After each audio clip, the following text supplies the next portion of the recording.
Hello everybody, it's Gary Hallican here, and today we are looking at the McFarlane DC Multiverse Batman-Superman Fusion figure. So I couldn't find out a whole lot about this character.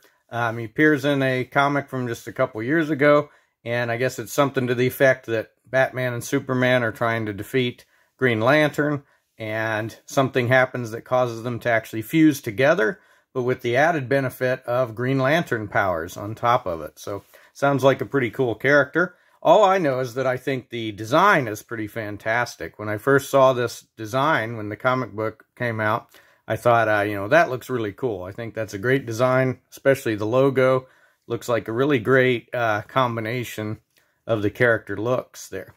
As you can see here, I do have the platinum of this guy. So the only differences there is the platinum has kind of translucent green energy legs, right? Sort of Green Lantern energy legs. And he has a different colored belt, as you can see there. But that seems to be pretty much the only differences with the platinum, except that also he has clear green batarangs instead of solid green batarangs. So not too much different for the platinum one. The regular one is the only one we're going to be opening and reviewing here. So if we look at the back of the box, we've got the very nice artwork there. And for once, we've got a figure that matches the artwork very closely, as you can see here. All right, so let's go ahead and get him out and see what we think. Okay, so here is the Batman-Superman Fusion out of the package. And as I said, I think this is a pretty great design. I think it looks quite nice, and it's quite a good combination of the character looks there. I especially like the logo, the combined Batman-Superman logo. I think looks really good and is a good design. This is a very simple figure. As you can see, doesn't have a cape or shoulder pads or any other accoutrements like that, and he has a very simple head sculpt, but that makes for a nice crisp and clean looking figure, I think. And so I think overall it looks quite good. He has a couple small aesthetic issues. You can see these lines on the gloves, and I'm going to suppose that those are meant to be sort of green energy lines, like Green Lantern energy lines, but they just kind of abruptly end at the end of the gloves, and they don't go all the way around the arms. So those are a little less than convincing, I guess, if they're meant to be sort of Green Lantern energy lines. And you might be able to see here, but he does have a little bit of the shoulder ring issue that we've seen with some other figures lately. So if you've seen my review of Superman Blue, or that one was pretty egregious, or if you saw my last review of Cyborg Superman, it wasn't so bad on that one. And it's not so bad on this one either, but those had shoulder rings that didn't quite fit well. You know, the shoulder rings are like a little too small for it, so it leaves big gaps between the shoulders there. So this one has a little bit of that issue, it seems like, but it's maybe not as bad as some of the other ones that we've seen here. Overall, I would think aesthetically, it looks really cool, actually. I thought this would be a good one to cosplay sometime, I think. So if we do get him up close here, you might be able to see here, there is a tiny error on the logo of mine. You can see a little spot of black there right between the bat ears. So that's a little disappointing. You can see here the shoulder rings, right? Kind of falling back into the body, you know, and not fitting really well. They're being pretty loose there for the shoulder rings. But otherwise, aesthetically, quite nice, I think. So let's go ahead and look at articulation next.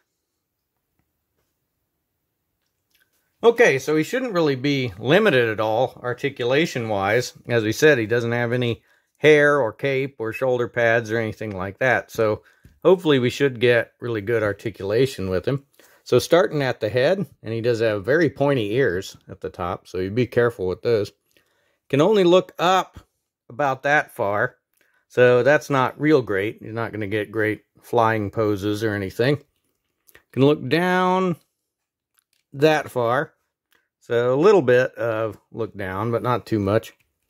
We've got some tilt side to side, and of course can twist at the head. Nothing at the neck here, so this is all one piece there. At the shoulders, we've got up that far, so that's pretty good. Of course, all the way around, a little bit of forward and back. Again, the kind of loose shoulder rings in here, but they're not as bad as some other ones we've seen. We have bicep swivel. So I didn't notice that even. He's got the blue on the inside of the sleeves, so that looks good. Bicep swivel. We have the excellent double elbow, pretty much crunch all the way there. These spines on the gloves are really soft and rubbery, so nothing like the sharp pointy spines on the ears on the head. Then at the hand, we've got twist, and looks like we should have some hinges. There we go. There's the hinges at the hands. All right, at the chest, we continue to have no crunch forward. All right, so most of these figures have no crunch forward. We've got a little bit of lean back, especially if we include the waist there. It gives us a little bit more. And we've got some tilt side to side. Of course, can twist at the chest and at the waist. At the legs, we've got forward only about that far, it seems like. So the legs don't want to go up very much at all there.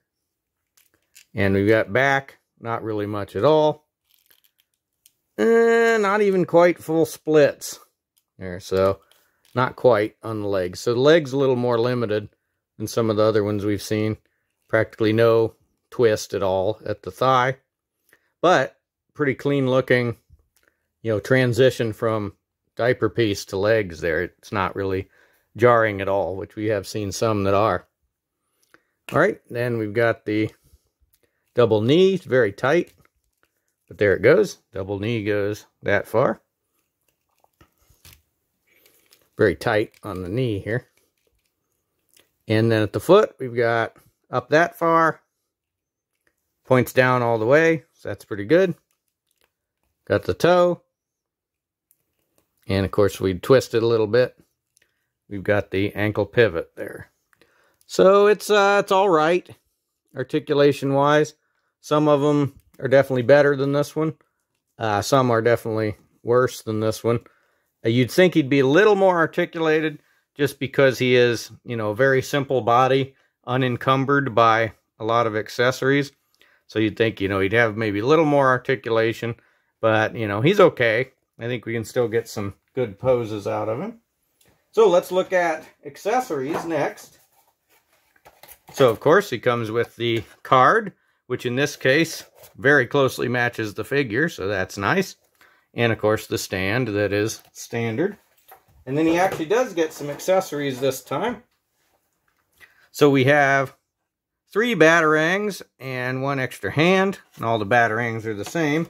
So I'll get one out to show you here. They are taped in, of course.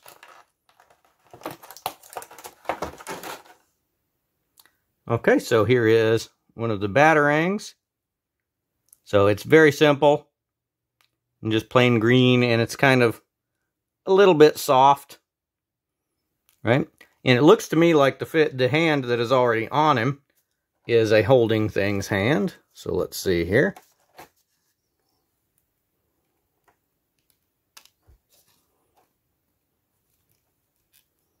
So there we go. So no problems there. Can hold the batarang in that hand pretty easily. Now, here's the issue.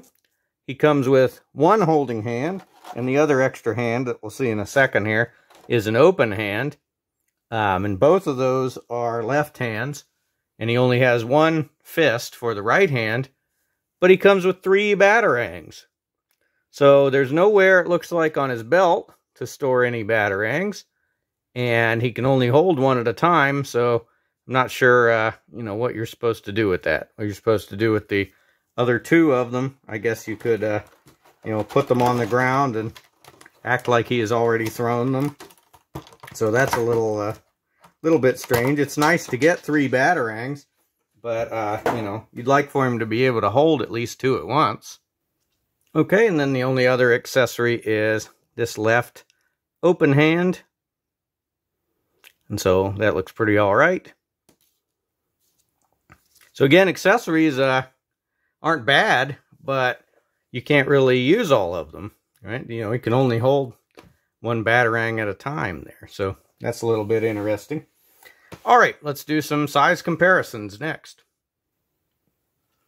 Okay, for size comparisons, here he is with Detective Comics 27 Batman. So there you go, pretty much the same size there. Detective Comics Batman, I don't know, maybe looks a little beefier, but pretty much the same size. Here he is with Cyborg Superman. So Cyborg Superman is definitely a little bit taller. You can see there, if you count the top of the ears on Fusion here, they're the same height, but if you look at just the top of the head, Cyborg Superman is definitely a little bit taller, and of course he is one of the bigger figures. Here is Marvel Legends Cersei. And so she, of course, in the 6-inch scale.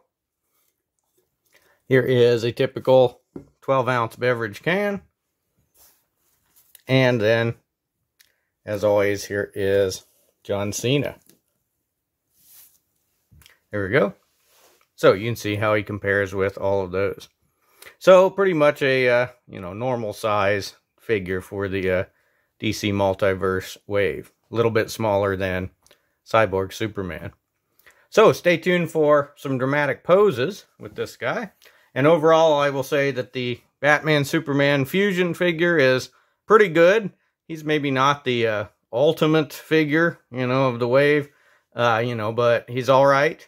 I think the articulation could be better. He should have an extra right hand so he can hold more than one Batarang at a time. But the design is so good, I think, that it'll definitely look great on your shelves. Like I said, I really like this design here. So let me know in the comments if you have this figure. Let me know how you would design a fusion between Batman and Superman. And let me know what else is cool. And let me know what other figures, what other characters you would like to see fused together. And we'll see you in the next review.